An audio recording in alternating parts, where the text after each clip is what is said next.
여러분, 집값 하락이 드디어 멈췄습니다. 빨리 움직이시기 바랍니다.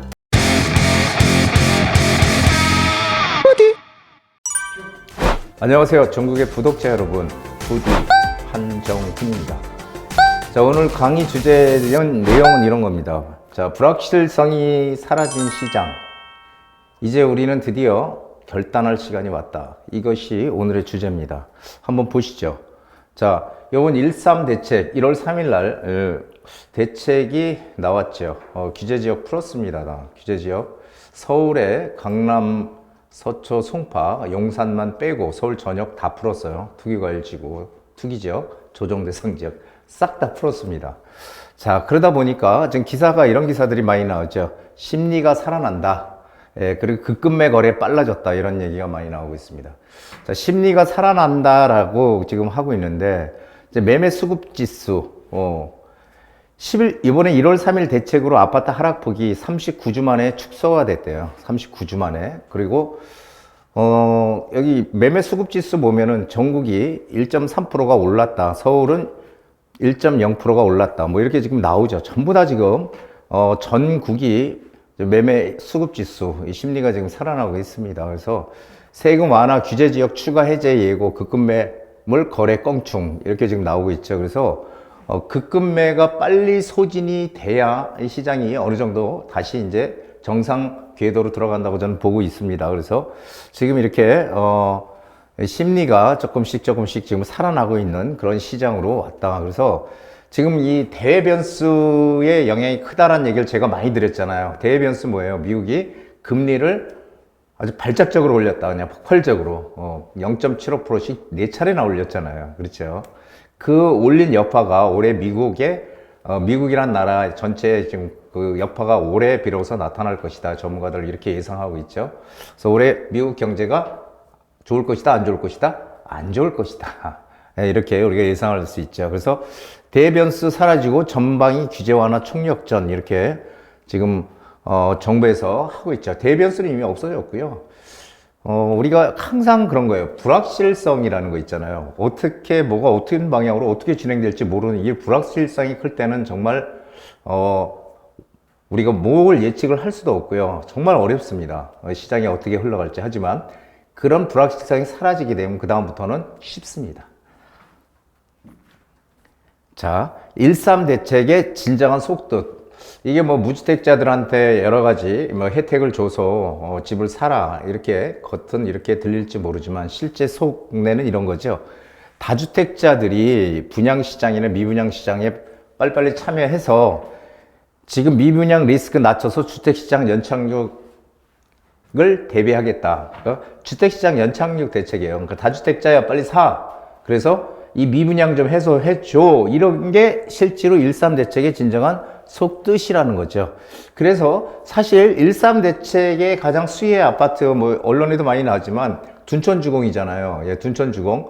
그래서 둔촌주공이 사실 경쟁률도 4%가, 4대1이 안 되고, 상당히 약해서, 이게 과연 분양이 다 될 것인가 했는데, 지금 이제 상황이 바뀌고 있죠. 예, 그래서 둔촌주공이 최대의 1.3 대책의 혜택을 받는 그런 아파트다 이렇게 우리가 얘기를 할 수 있겠습니다. 그래서 자, 다주택자들이 분양시장, 미분양시장 빨리 참여해라 이런 얘기는 결국 어떤 거예요? 과거 지난 정부 5년 동안은 규제 일변도의 정책, 이 다주택자 때려잡기부터 해서 투기 세력 근절 이런 논리로 규제 시대였다면 지금은 규제를 벗어나는 탈규제 시대로 이제 정책이 완전히 전환이 됐다. 정책 전환 속도가 제가 빨라질 거다라는 얘기를 많이 지난해 드렸었잖아요. 그게 지금 현실화되고 있다는 거죠. 그래서 비정상의 정상화. 이제 이 비정상적으로 시장이 갔던 게 이제 비로소 정상화되는 그런 단계로 지금 들어와 있다라는 얘기죠. 자, 그렇다면은 정부에서는 왜 미분양에 대한 그런 공포가 클까요? 미분양 리스크라는 게 무엇인가? 자, 분양시장이, 미분양이 급증하게 되면 시장이 경색이 돼서 이 건설 경기가 상당히 위기에 처한다는 겁니다. 그래서 이 가장 대표적인 건설사 도산이죠, 뭐. 제가 누누이 말씀드리지만은 우리 그 전체 경제에서 이 건설 경기가 이 건설이 차지하는 비중이 상당히 크다고 말씀을 드렸죠. 그래서 모든 역대 정부에서 부동산 시장, 가장 경제가 안 좋으면 부동산 시장을 어떻게든지 좀 살려서 연착륙을 시키는 그런 쪽으로 좀 방향을 잡는 거죠. 자, 지난 11월 기준으로 해서 전국 미분양 58,000 가구, 58,000 가구로 급증했다. 전국이에요, 이거 전국. 58,000 가구. 수도권, 수도권 하면 서울, 경기를 수도권이라고 하는 겁니다. 수도권, 서울, 경기. 수도권은 7,902호, 7,902세대. 이렇게 지금 엄청나게 늘어났다. 한 달만 해도 지금 20% 이상 넘게 늘어났다는 겁니다. 자, 그래서 지금, 정부에서 보는 거는 6만 가구가 너무 위험 수준이다. 6만 가구. 전국 미분양이 6만 가구가 위험 수준이니 관리를 빨리 해야 된다. 상당히 위기의식을 느끼고 있는 거죠. 근데 지금 참고로 2008년 부동산 금융위기 시절이잖아요. 2008년 부동산 하락기. 이때 미분양이 전국 16만이에요. 16만 여기 돼 있죠. 전국 16만. 16만 호. 수도권은 27,000세대. 27,000호.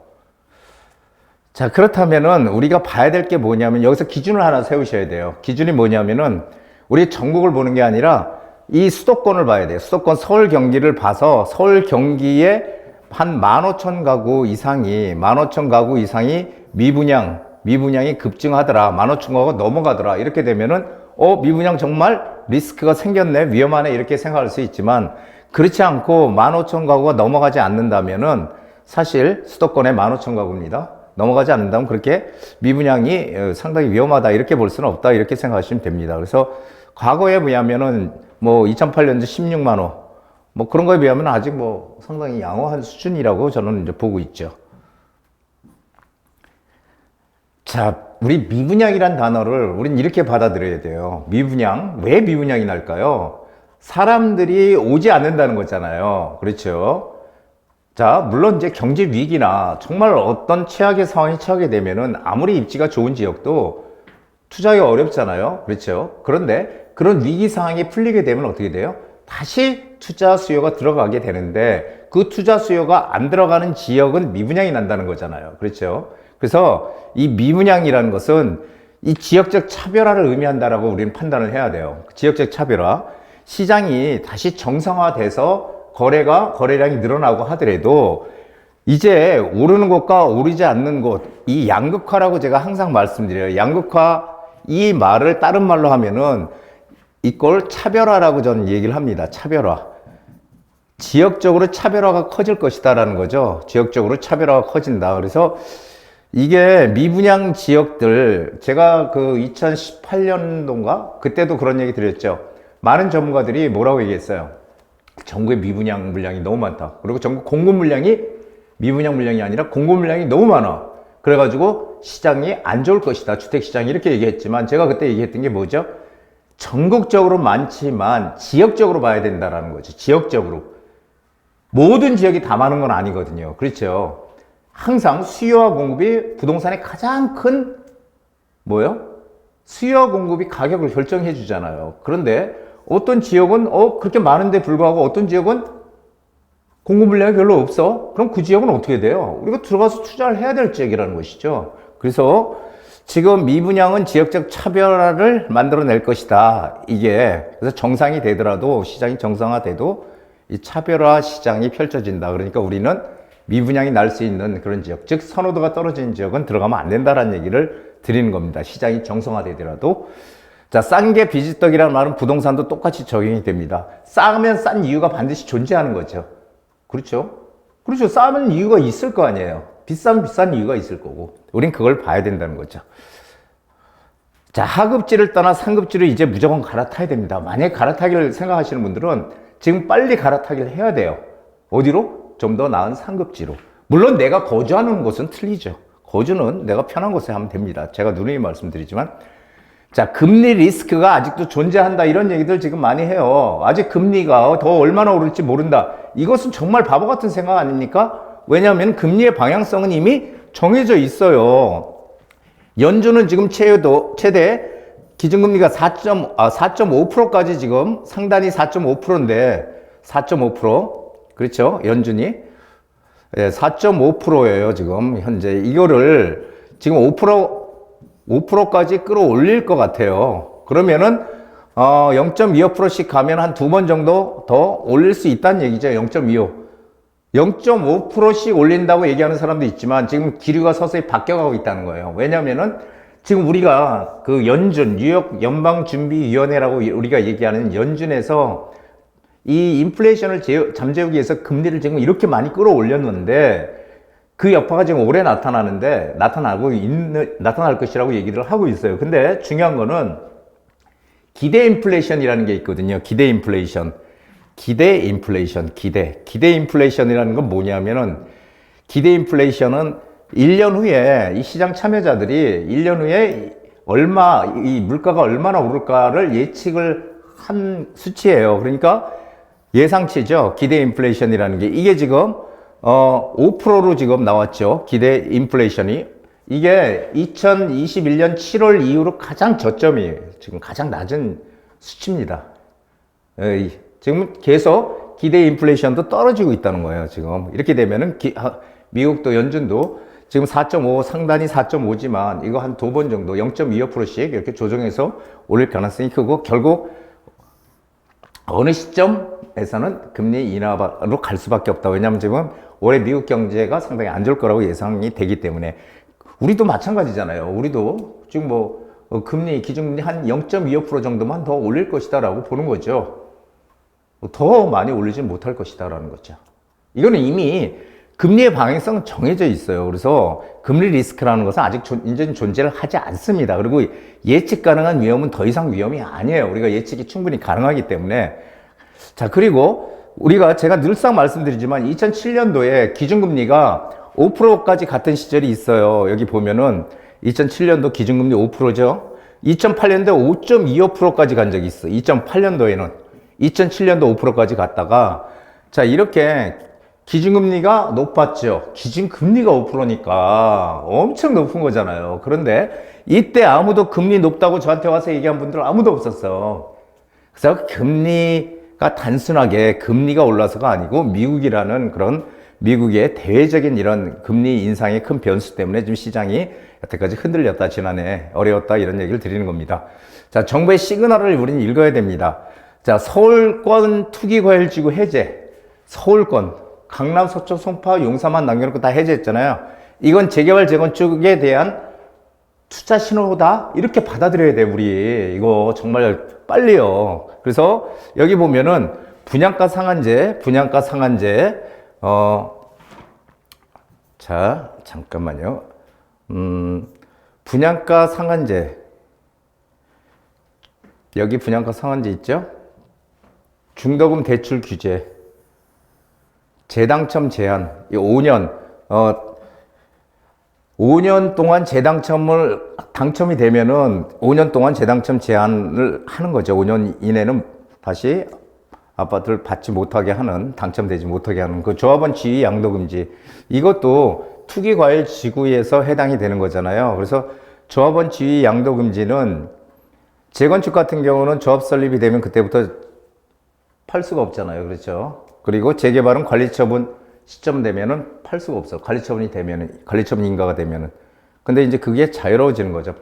팔 수가 있다는 겁니다. 그래서 안전진단 지금 완화시켜서 이제 안전진단 본물을 이룰 거고요. 각종 규제 완화되는 거 당연하죠.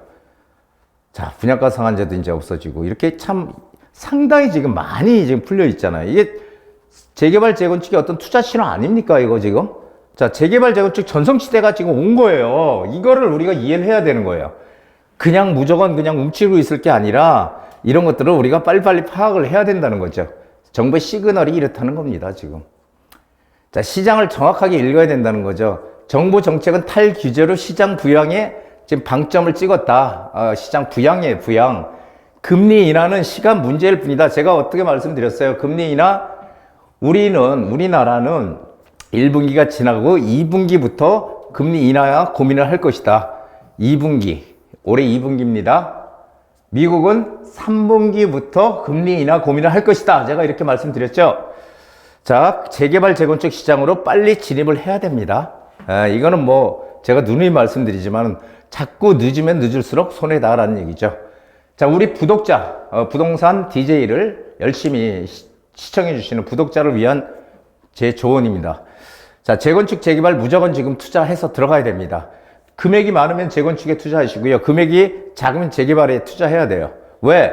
재건축이나 재개발이나 가장 중요한 거는 어디에 들어가야 된다? 중심 지역으로 가야 된다는 거죠. 그래서 이 재건축은 돈이 너무 많이 들어가니까 여력이 되면 뭐 하면 됩니다. 어떤 거? 안전진단을 통과를 아직 안 한 오래된 아파트를 우리는 투자를 해야 되는 거예요. 물론 입지를 봐서 투자해야 되는 거죠. 재개발은 똑같아요. 재개발도 중심 지역에 진행이 될 수 있는 그런 재개발 지역들을 투자해야 된다는 거죠. 그래서 뭐가 중요하다고요? 지역이 중요하죠. 지역. 어디에 하느냐, 어디에. 옛날에 인서울 하라 그랬잖아요. 인서울. 서울에 무조건 붙어 있어라. 무조건 서울 떠나지 마. 이랬는데, 앞으로는 인서울이 아니고, 인서울에서 어디로 들어가느냐가 더 중요하다. where. 어디로 들어가느냐. 자, 남들이 가고 싶은 곳으로 나도 가자. 제가 이 말씀 많이 드렸죠. 내가 살고 싶고 내가 원하는 곳, 이거는 거주의 목적이다. 거주의 목적은 내가 원하는 곳에 가면 돼요. 하지만 투자의 개념은 그게 아니죠. 투자는 어떻게 해요? 남들이 원하는 곳으로 가야 된다는 거예요. 남들이 원하는 곳. 자, 중심 지역에 들어갈 마지막 기회입니다. 수많은 재개발 지역들이 앞으로 정말 많이 등장할 텐데 그 등장하는 지역 중에서 어디 옥석을 우리 잘 가려야 된다는 거죠. 어디를 선택할 것인가. 이거 정말 중요한 얘기를 드리는 겁니다. 재개발이 진행이 될 거야. 어디 외곽에 어디 아무 데나 들어가서 하면 진행돼요? 안 돼요. 앞으로 한 4년 동안 정말 뭐 몇백 곳 되는 그런 재개발 지역들이 서울에 지정이 될 텐데 재건축도 마찬가지고요. 과연 거기서 그것들이 다 진행이 되나요? 천만의 말씀. 다 안 돼요. 거기서 되는 곳만 될 거예요. 되는 곳만. 또 정권 바뀌면 혹시라도 더더욱이나 안 되죠. 그래서 거기서 될 수 있는 곳, 거기를 들어가야 된다는 거죠. 될 수 있는 곳. 그리고 내 자녀한테 어떤 돈을 뭐 1억을 현금으로 주면 그거 후딱 쓰죠. 애의 미래를 위해서 우리는 부동산을 사주는 거예요. 그럼 거기 사주기 위해서는 우리가 아파트를 돈이 있어서 아파트를 사줍니까? 그런 사람은 얼마나 될까요? 그런 부모가. 없잖아요, 별로. 그러면은 우리는 어떻게 해야 돼요? 최선의 금액으로 이익을 극대화하기 위해서 애한테 재개발 진행될 수 있는 빌라를 사주는 거예요. 그게 지금 보면은 뭐 어떻게 될지 우리가 불안하고 하지만 결국 시간이 지나서 그런 우량 지역에 빌라를 사주게 되면 거기가 나중에 아파트가 지어지게 된다면 똑같이 우리 자녀가 뭐 대학을 졸업하고 군대를 가서 직장을 잡아서 결혼할 때까지 10년 후딱 갑니다. 그러면은 남들은 결혼해서 월세를 사느냐 전세를 사느냐 이렇게 시작할 때 내 집을 가치가 높은 지역의 집을 가지고 살 수 있는 하나의 커다란 기회를 만들어 줄 수 있는 거예요. 그래서 저는 무조건 애한테 작은 금액으로 뭐 한 2억 이 정도 금액으로 뭔가를 해주고 싶다 하면 무조건 재개발 지역을 빌라를 사주라고 이렇게 얘기를 드리는 겁니다. 자, 최선의 금액으로 이익 극대화 무조건 재개발에 해답이 있다. 어디에 가느냐가 중요하다. 어느 쪽으로 가느냐, 어디에 가느냐, 이거 정말 기억들 꼭 하십시오. 자, 오늘은 여기까지 제가 진행을 하고요. 오늘의 명언 한번 보시죠. 투자하는 게 위험한 게 아니고요. 투자를 안 하는 게 더 위험하다. 투자를 안 하는 게. 자, 여러분 지금 이 인플레이션 어마어마하게 이제 물가가 오르고 전 세계적으로 이 고인플레이션 시대에 현금을 가지고 있는 건 정말 바보 같은 짓입니다. 현금 가지고 있으면 안 됩니다. 요즘 같은 인플레이션 시대에는 돈의 가치는 계속 떨어질 수밖에 없잖아요. 우리가 아시다시피 짜장면 값이 옛날에 얼마였냐, 음아파트 값이 옛날에 얼마였냐, 이거 지금 무슨 의미가 있어요? 지금 옛날 그때 한 10년 전으로 타임머신 타고 과거로 돌아가면은 야 10억만 있으면 음아파트 10채 살 수 있는데 이렇게 해봐요. 뭔 의미 있어요? 즉 무슨 얘기예요? 인플레이션, 우리는 인플레이션만 겪은 나라죠. 인플레이션 시대에 돈의 가치는 계속 떨어질 수밖에 없다는 거예요. 돈의 가치, 이 돈의 가치는 계속 하락해 왔다. 돈의 가치가 오른 적이 있나요? 없어. 돈의 가치는 계속 하락해 왔어요. 그렇죠. 돈의 가치 하락을 방어하기 위한 자산이 뭐예요? 해지하기 위한 자산이. 그게 바로 실물 자산, 부동산, 금, 골동품 이런 것들이잖아요. 그래서 돈의 가치 하락은 우리 여태까지 해왔고 앞으로도 계속 될 것이다.